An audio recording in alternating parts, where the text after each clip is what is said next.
Good afternoon all of you. मी सोनाली कुमावत, शासकीय अध्यापक महाविद्यालयातील प्रशिक्षणार्थी. मी आज इयत्ता 10वीला मराठी हा सब्जेक्ट शिकवणार आहे.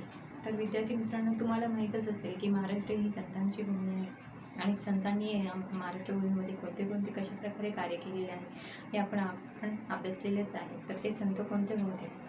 संत ज्ञानेश्वर महाराज, संत नामदेव महाराज, संत तुकाराम, संत जनाबाई, संत मुक्ताबाई यासारख्या अनेक संतांनी आपल्याला त्यांच्या अभंग, पोवाडे, कादंबरी, ग्रंथ यासारख्या अनेक साहित्य प्रकारातून त्यांनी आपले जीवनाचे जे कार्य आहे किंवा समाजाला जे काही शिकवायचं आहे, समाजातील अनेक रूढी परंपरांबद्दल किंवा मानवीचा दृष्टिकोन कसा बदलला पाहिजे, कोणत्या प्रकारे आपण प्रत्येक गोष्टीला सामोरे गेले पाहिजे, यासारखे अनेक शिकवण आपल्याला या संतांनी आपल्याला करून दिली आहे. तसेच आज आपण एका या संतांबद्दल ते आपल्याला कोणत्या प्रकारचे गुण त्यांनी अंगीकारायला सांगितले, कोणत्या प्रकारचे गुण आपण स्वीकारले पाहिजे आणि कोणत्या प्रकारचे गुण आपण त्यागले पाहिजे, या एक छानसं काव्य समर्थ रामदासांनी आपल्याला सांगण्याचा प्रयत्न केलेला आहे.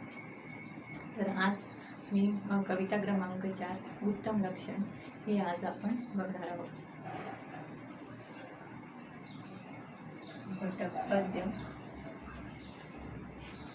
उपघटक उत्तम लक्षण. संत रामदासांनी आपल्या जीवन कार्यामध्ये खूप काही उत्तम लक्षणे त्यांनी सांगण्याचा प्रयत्न केलेला आहे की का मानवी जीवन जगताना आपण कशाप्रकारे जीवन जगलं पाहिजे, कशाप्रकारे जगू नये, यासारखी शिकवण त्यांनी आपल्याला या काव्यातून सांगण्याचा प्रयत्न केलेला आहे. कवी संत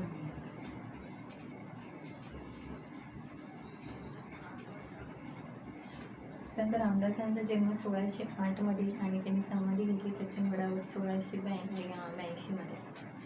तर समर्थ रामदासांनी आपल्या जीवन प्रवासाने जिथे जिथे त्यांनी भ्रमंती केली तिथे त्यांनी रामाची मंदिरे व हनुमानाची मंदिरे स्थापन केली. त्यातून समाजाला भक्तिमार्ग हा त्यांनी दाखवला, भक्तिमार्ग हा मोकळा केला. तसेच त्यांनी अभंग, पोवाड्या, ग्रंथ, आरत्या, दासबोध हा त्यांचा स्वतंत्र आणि एक काव्य ग्रंथ आहे.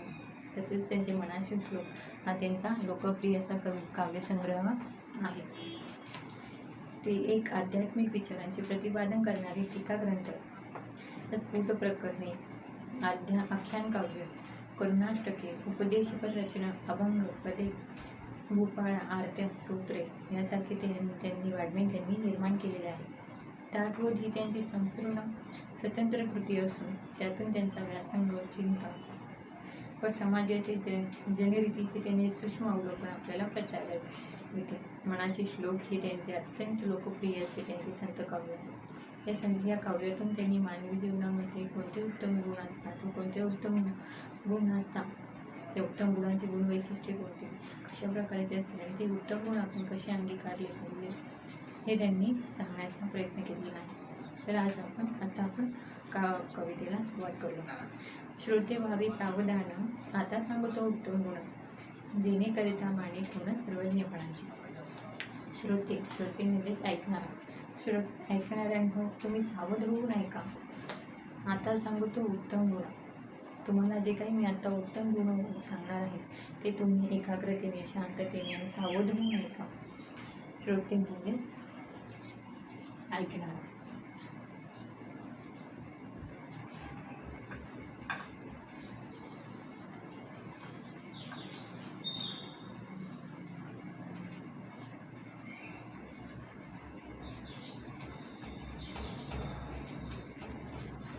म्हणजेच ऐकणं.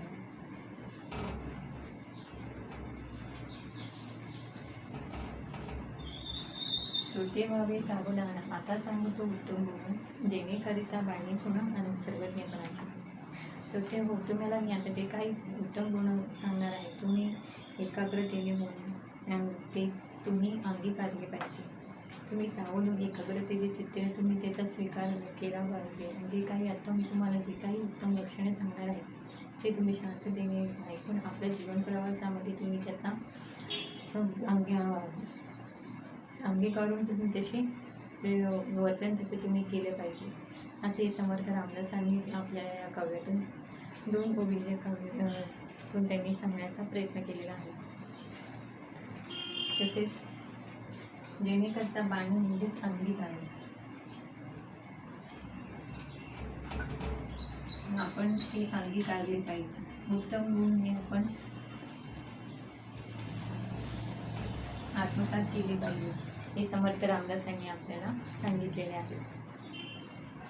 सर्वज्ञपणाची म्हणजे सर्वज्ञ आणि सर्वजणांना समर्थांनी सांगितले की सर्वांनी एकत्र येऊन तुम्ही आता मी जे काही उत्तम लक्षणे सांगणार आहे ते तुम्ही सर्वांनी एकत्र येऊन ते उत्तम लक्षणे तुम्ही अंगीकारले पाहिजे हे सांगण्याचा त्यांनी प्रयत्न केलेला आहे. सांगितले आहे सर्वज्ञ म्हणजे सर्वजण.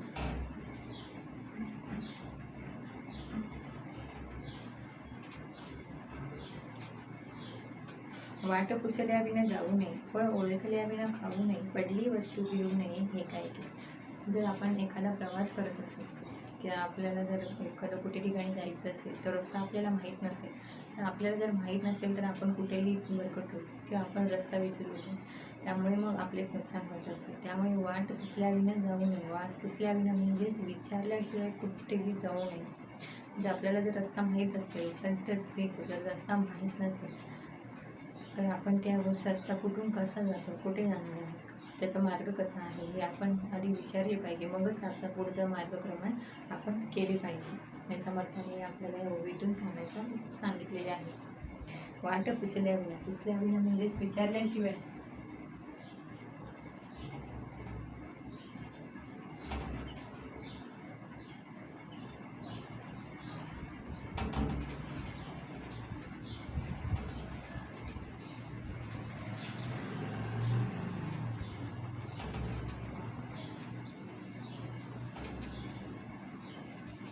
वाट पुसल्याविना जाऊ नये, फळ ओळखल्याविना खाऊ नये.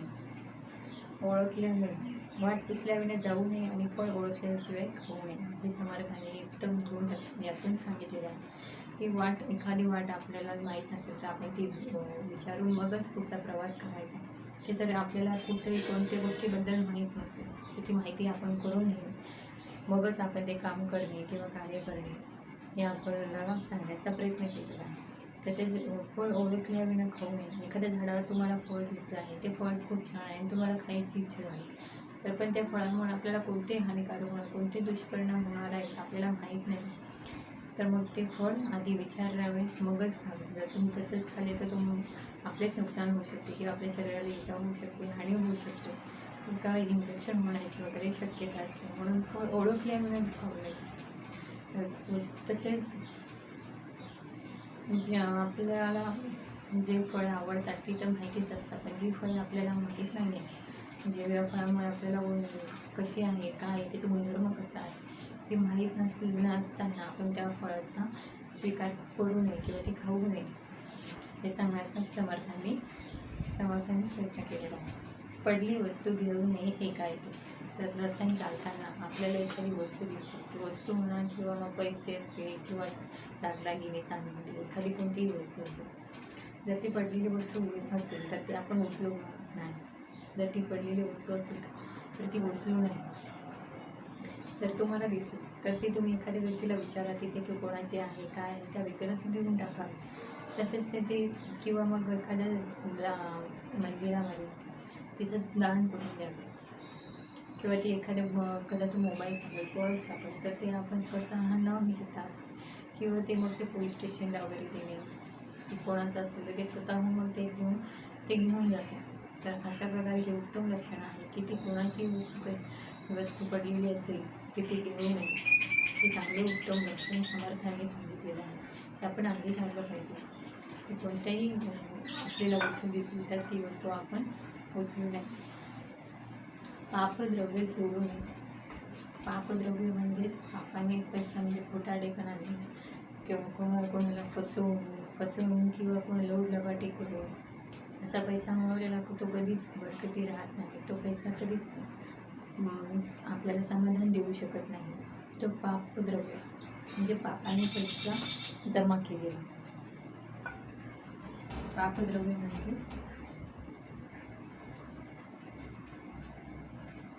पापाने कमवलेला पैसा चोर करून, डाकू टाकून किंवा कोणाला फसवून लबाडी करून असे जे पैसे असतात ते कधीच आपल्याला समाधान देत नाही किंवा ते आपण म्हणतो की लक्ष्मी आपल्याला पुरत नाही, बरकती येत नाही, अशा पैशांमध्ये आपण कधीच सुखी आणि समाधानी राहू शकत नाही, हे समर्थांनी सांगितले आहे.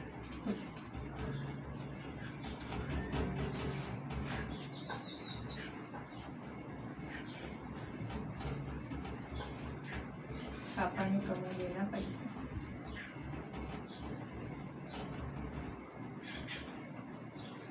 तसेच आपण जे कष्टाने कमवतो ते पैशामध्ये तो थोडे का असेल पण ते खूप समाधान देऊन जातं, की ते आपल्या हक्काचे पैसे असतात, आपल्या कष्टाचे पैसे असतात. त्या पैशातून आपल्याला खूप सारे समाधान मिळत असते. तसेच ते पापाच्या पैशातून आपल्याला कधीच समाधान मिळत नाही किंवा आपलं मन शांत राहत नाही. सतत आपल्याला असं वाटत राहतं की अरे हो, आपण हे कोणाचे तरी पैसे घेतलेले आहेत, त्या ज्या कोणत्याही व्यक्तीचे आपण ते पैसे घेतलेले असतात त्या व्यक्तीचे किती दुःख झालं असेल, त्याला किती वाईट वाटलं असेल. तसेच आपले पैसे हरवतात तर तेव्हा आपल्याला किती दुःख होत असेल. म्हणून कोणाची पैसा आपण लुबाडू नये, कोणाचे घेऊ नये आणि चोरी वगैरे करू नये, कोणाला फसवू नये.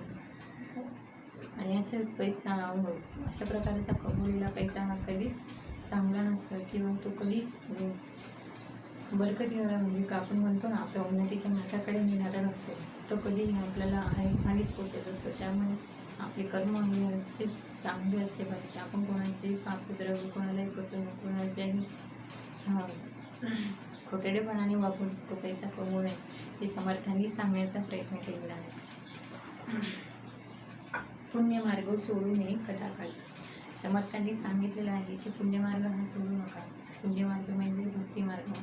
कोणालाही चांगली मदत करणे किंवा माणुसकीने वागणे, कोणाला आपल्या मदतीची गरज वाटत असेल त्याला मदत करणे. जर एखादा पाण्याची गरज असेल त्याला पाणी देणे, अन्नाची गरज असेल त्याला अन्न देणे. तरी भक्तिमार्ग, तसेच भक्तिमार्ग सांगितलेला आहे की ईश्वराची प्रार्थना करणे, नामस्मरण करणे, त्याची पूजा वगैरे, देवाची ईश्वराची पूजा करणे. हा पुण्यमार्ग हा कधीच सोडू नये. हा पुण्यमार्ग सतत आपण सतत केला पाहिजे. कदाकाळी म्हणजे कधीच नाही, कदाकाळी म्हणजे कधीच नाही. पुण्यमार्ग हा आपण कधीच सोडला नाही पाहिजे.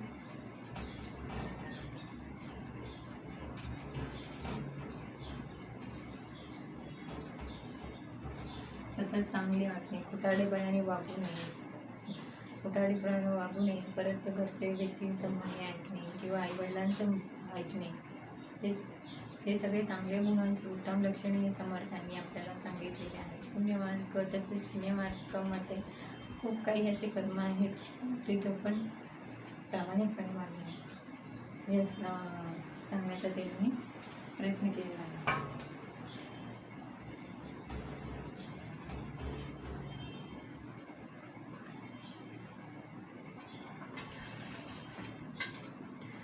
पुढे समर्थांनी पुढच्या ओवीतून सांगण्याचा प्रयत्न केलेला आहे. तोंडाळासी भांडू नये, वाचाळासी तंडू नये, सत्संग खंडू नये अंतर्यामी. तोंडाळ म्हणजे भांडण करणारा.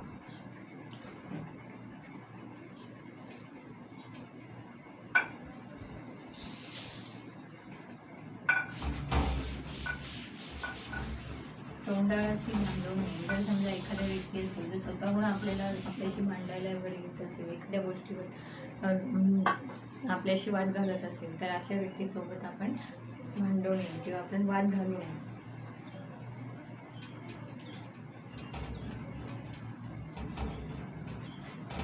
म्हणजे भांडण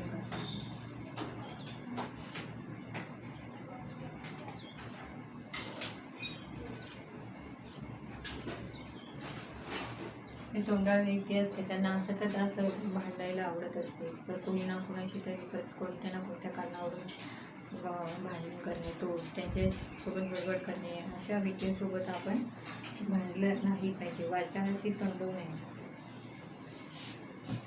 वाचाळ म्हणजे व्यर्थ बडबड करणारे. काही सवय असते की व्यर्थ बडबड करत असतात किंवा सतत एखाद्या गोष्टीवरून सतत बडबड करणे. अशा व्यक्तींसोबत आपण लांब राहिले पाहिजे किंवा त्यांच्यासोबत तंटा करू नये. त्यामुळे आपणच आपल्याला स्वतः मानसिक त्रास वगैरे करून देतो, त्यामुळे आपलेच नुकसान होते. तर अशा व्यक्तींना असं वाटत असते की ते आपल्याशी भांडावं, आपण त्याच्याशी भांडावं, मग ते आपल्याला उकसवण्याचा प्रयत्न करत असतात. त्यामुळे अशा व्यक्तींसोबत आपण लांब राहिलेलंच बरं. ते मुद्दामून आपल्यासोबत भांडण्यासाठी येतात. म्हणजे भांडखोर व्यक्ती असते, त्यांना भांडल्याशिवायच राहत नाही. तर अशा व्यक्तींसोबतपासून लांब राहा. वाचाळ म्हणजेच व्यर्थ बडबड करणारा.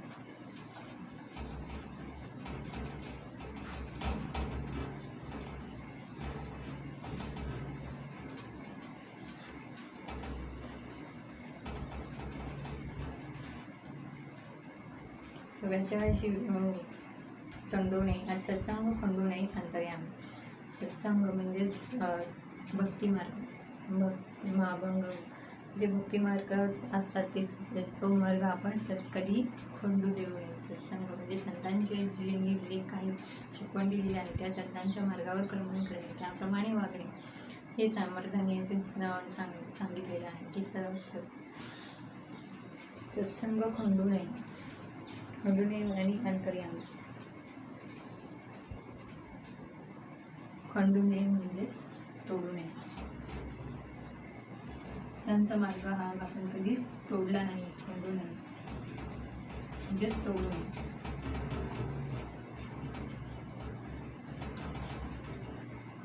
संत मार्ग आपण कधीच सोडला नाही पाहिजे. तर त्याचा आपण संतांनी ज्याप्रमाणे आपल्याला शिकवण दिली आहे, जे आपल्याला सांगितलेलं आहे करण्यासाठी, त्या प्रकारे आपण ते अंगीकारले पाहिजे, स्वीकारले पाहिजे. अंतर्यामी म्हणजे हृदयातून आणि मनातून.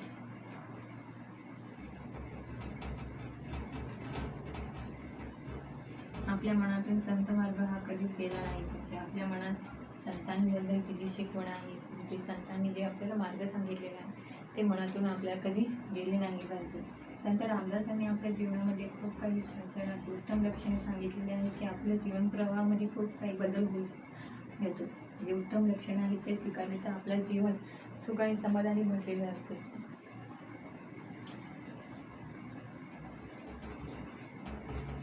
म्हणून समर्थांनी उत्तम लक्षण हे सांगितलेले आहे की आपण प्रत्येक गोष्टीमध्ये समाधान राहून आपण आपल्या जीवन प्रवासामध्ये इतर व्यक्तींशी भांडू नये, पुण्य मार्ग सोडू नये, तसेच पापद्रव्ये साठवू नये, हे सारखे काही उत्तम लक्षणे त्यांनी सांगितलेले आहे. हे खूप महत्त्वाची अशी उत्तम लक्षणे आहे की आपल्या जीवनामध्ये खूप काही मोठा बदल करता येतो.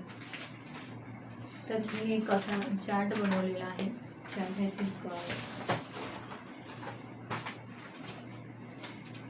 तर समर्थ रामदासांनी आपल्याला जे काही छान अशी उत्तम लक्षणे सांगितलेली आहेत, कोणती उत्तम लक्षणे आहेत ते आपण आपल्या जीवनामध्ये आपण स्वीकारले पाहिजे आणि कोणते टाकले पाहिजे, हे सारखी उत्तम लक्षणांचा मी एक प्रयत्न केलेला आहे की ते छान प्रकारे तुम्हाला समजावून घेऊ. संत रामदासांनी विचार करून करायला सांगितलेल्या कोणत्या गोष्टी आणि विचार करून तुम्ही कोणत्या गोष्टी करू नये, या गोष्टी देखील मी इथे सांगितलेल्या आहेत. हे अपकीर्ती सांडावी, सत्कीर्ती वाढवावी आणि सत्याची वाढ दृढ राहावी. अपकीर्ती सांडावी आणि सत्कीर्ती वाढवावी आणि सत्याची वाढ ही दृढ राहावी. तशाच प्रकारे संत रामदासांनी करू नयेत अशा गोष्टी: पापद्रव्य जोडू नये, पुण्यमार्ग सोडू नये, आळसे सुख मानू नये एकाएकी, आणि बाष्कळपणे बोलू नये. अशा प्रकारे तुम्हाला छानसं समजेल असे त्यांनी जे काही लक्षणे सांगितलेले आहेत, ते लक्षणांचा मी छोटासा चार्ट बनवण्याचा प्रयत्न केला आहे. तुम्हाला छान असे समजेल त्यांनी कोणते आपल्याला लक्षणे सांगितलेले आहेत, ते अशा प्रकारे मी केलेलं आहे. तर अशा प्रकारे संत रामदासांनी आपल्या प्रवासामध्ये आपण कोणते उत्तम लक्षणे अंगीकारले पाहिजे आणि कोणत्या गोष्टींचा आपण त्याग केला पाहिजे हे समर्थांनी आपल्याला या काव्यातून सांगितलेलं आहे. जे काही बाकीचे ओव्या आहेत ते आपण पुढच्या तासिकेला घेऊया, पण एक मी तुम्हाला आता स्वाध्याय देणार आहे. संत रामदासांनी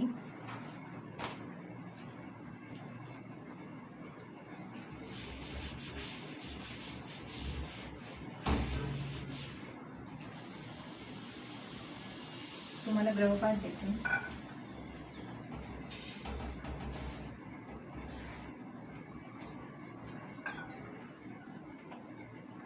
संत रामदासांनी कोणती कोणती लक्षणे सांगितलेली आहेत, उत्तम लक्षणे सांगितली.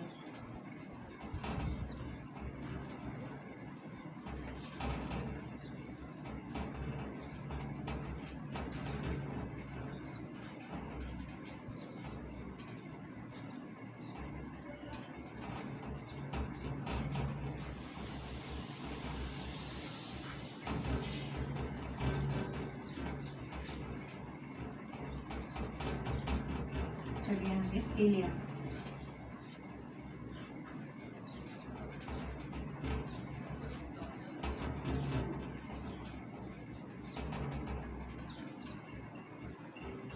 तर अशा प्रकारे आपण आता जे काही ओव्या पाहिल्या, 5-6 ओव्या पाहिल्या, तर त्यातून आपण कोणते उत्तम लक्षणे आपण शिकलो आहोत व कोणते त्यांनी आत्तापर्यंत ज्या काव्यामध्ये आपण बघितलं त्यातून त्यांनी आपल्याला कोणती उत्तम लक्षणे सांगितली करायला आणि कोणती करू नये, हे जे तुम्ही उद्याच्या ग्रहपाठाला लिहून आणायचं आहे. तुम्हाला बाकीचं आपण काव्य हे उद्याच्या तासाला